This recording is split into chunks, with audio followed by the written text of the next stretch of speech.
Sith Lords were generally supposed to be 3 times the power of a Jedi, so how come this keeps happening?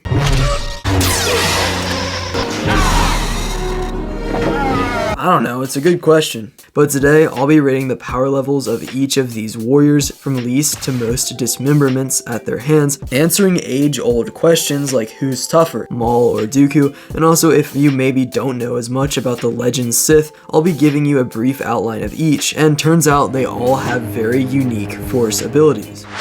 No, my wife is gone and I'm stuck in a machine for the rest of my life. A farm boy is destroying my super weapon.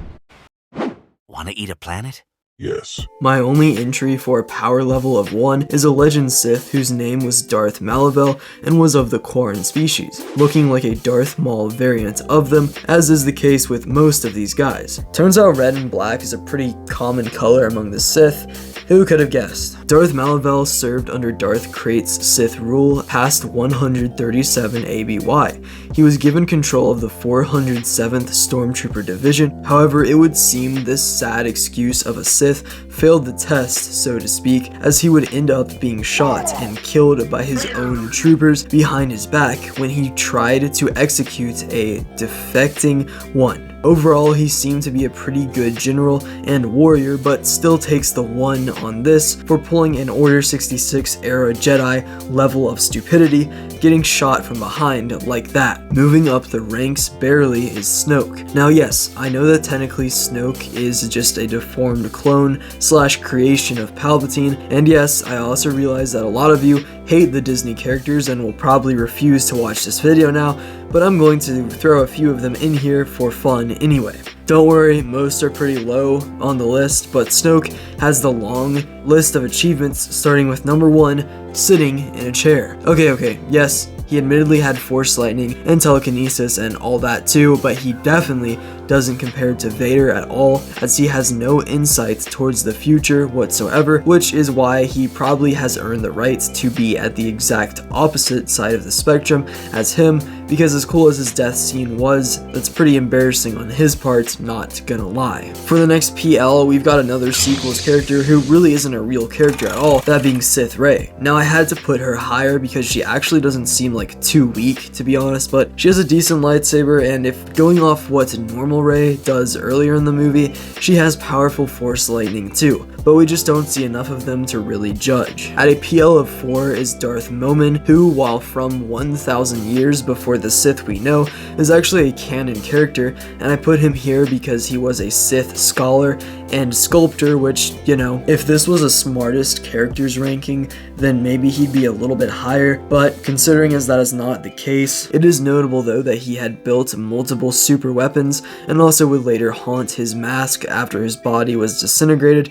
leading to an interaction between him and Vader, which I covered in a different video. For the power level of 5 is Naga Sadow. He was from 5000 BBY and helped greatly with the hyperspace wars, expanding the Sith Empire to unimaginable lengths. The reason I put him here, however, is while Naga was considered a valid candidate for Dark Lord of the Sith, his strengths came more from philosophy and strategy than combat skills, and also he had to take refuge on Yavin 4 back then for decades, and then voluntarily placed himself in suspended animation before being awoken in 600 years. So he got kicked out of his own empire and also made some questionable decisions, but ultimately was a legendary Sith alchemist as one of the most powerful magicians of his time. And about him being from Yavin 4, I don't know how good I feel about like all of the main movie planets also being connected to something from the distant past, but I guess with Yavin 4 it does kind of work due to all the unexplained temples in A New Hope, and also with the Old Republic era, I trust them a little bit more with stuff like this. Also with a PL of 5 is Kylo Ren, who I used to think of as pretty tough. I mean, Adam Driver did a good job of making him intimidating from the get-go, but when we take into account that he had got beaten by Rey, who had never held a lightsaber, it starts to get obvious that Kylo is pretty mid in the power scale. Now he can still use the Force to interrogate people, which is pretty good, and also is one of the more impressive members of the trilogy he's in, when it comes to fight scenes, at least. Okay, it's time for the real Sith we came here for, and at a power level of 6 is Asajj Ventress, who was a Night Sister taken from her home and trained as a Jedi Padawan before her master died, and she was then taken as Darth Tyrannus' apprentice and trained under him as an assassin. Now, like a couple other people on the list, Asajj could definitely be disqualified as a Sith per se, but I'm going to keep her and a couple others to make the video more fun. In the Clone Wars, Ventress is always a notable threat to Anakin and Obi-Wan, and yet notice, unlike Grievous, she never manages to kill any Jedi, and also her Force abilities are pretty laughable compared to more experienced users like Yoda. First up for our PLs of 7 is Savage Opress, who I'd love to put much higher, as he's one of my favorite Star Wars characters, but I think I'm pretty much legally obliged to put him a level below Maul, at least, or else I'll be jumped. But the biggest thing with Savage, The biggest thing with him though is that while he was never fully trained and lacked skill and most importantly form, he also had raw, immense power that far outranked many of the most famous Sith due to its Night Sister enhancement, and he was able to force push Dooku and Ventress into a wall at the same time, breaking both of their Force shields, had multiple scuffles with different Jedi and Sith, leading to only a missing arm, and I feel like when the only reason that you died is because of the Senate of all people, I feel like that's saying something. Also, we have one more Legend Sith to talk about here at level 7, and that is Darth Talon, who was a female Twi'lek with red skin and black tattoos, and she decapitated her fellow Twi'lek Sith master, Darth Ruin, and later rose up the ranks to a full Sith in the One Sith Order, and actually became one of his two hands. Basically, that means that she was like a direct follower of all of his commands. She would also seduce and recruit Cade Skywalker into becoming an apprentice of the One Sith, and she was skilled with Force Lightning, concealment through the Force, and also dueling, as she fought two notable Jedi at once with ease. With the honor of a PL of 8 is first up Darth Maul, and mind you, when I do these, I never actually rank the characters within the individual power levels, but I tend to assume they're all about the same level. Now this brings up the question, who's more powerful, Darth Maul or Darth Tyrannus? Well, the common answer I always see on the internet is Count Dooku, but I have personally always thought of Maul as being more threatening, skilled, and powerful, so I'm going to subvert expectations and say they both get a PL of 8, and you can decide who is better. For now, Darth Maul though is definitely worthy of this spot, as in his prime he was very physically strong and agile, a very good combination, and also his dueling with a double-bladed lightsaber was deadly too.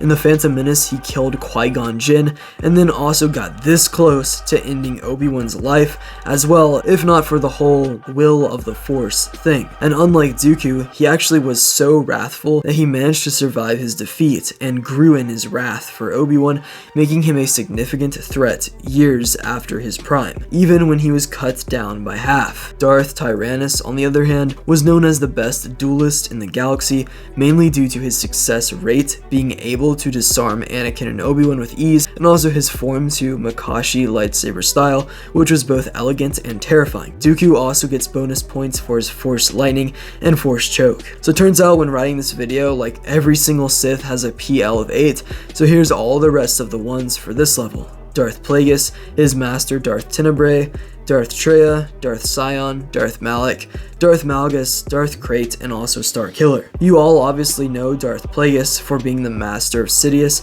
and he was of course very powerful and knowledgeable. I mean, think about it. All of Palpatine's skills had to come from somewhere, and he's the guy. He was very skilled in altering the Force and using midi-chlorians, which actually led to the existence of Anakin, who, as you remember, had no father. Darth Tenebrae, who was the master of Plagueis, and was actually a part of Darth Bane's rule of 2 Sith lineage, which he actually violated by having a second apprentice, Darth Venomai, I don't know how it's pronounced, but Darth Venomice. Also, Tenebrae was a powerful wielder of the Force, speed, and red Force Lightning. The reason I wanted to talk about Tenebrae more is because I didn't know much about him, and also I feel like a Bith Sith looks pretty cool. Darth Traya was the leader of the Sith triumvirate between her, Darth Sion, and Darth Nihilus. While Darth Traya on one hand was a powerful user of unconventional lightsaber forms like Trikata, where she would turn off the emitter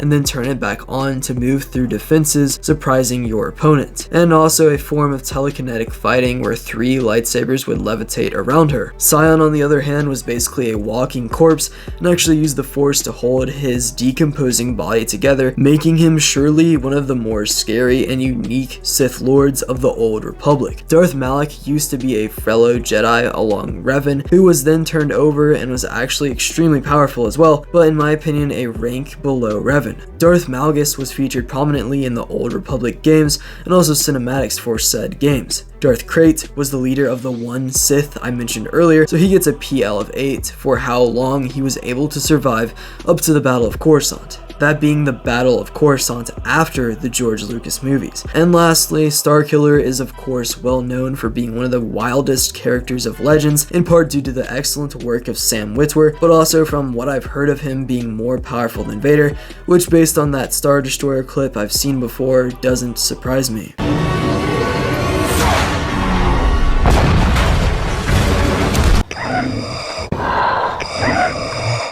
At a PL of 9, which I'm going to go through quickly because I want to sleep tonight if possible, is first up Darth Revan, who was a human that started out as a Jedi, briefly wore a Mandalorian mask, and then became a Sith. So I guess when Revan is doing those identification papers, he can basically like check off all the boxes. But yeah, him and his friend Malik went to the unknown regions, which is where they discovered the Sith Emperor, who turned them both to the dark side. And I'm pretty sure Revan became a Jedi back again or something, but if you want, I can make a separate video on him because trust me, his lore is already quite extensive. Lastly, for the 10 out of 10s, we have both Sith Emperors Sidious and Vitiate, and I'm actually going to have to go on a limb and say that Sidious was probably more powerful, considering he's known by many as the most powerful Sith of any era, modern or Old Republic, but Vitiate did also have some notable achievements, such as, living 1,000 plus years,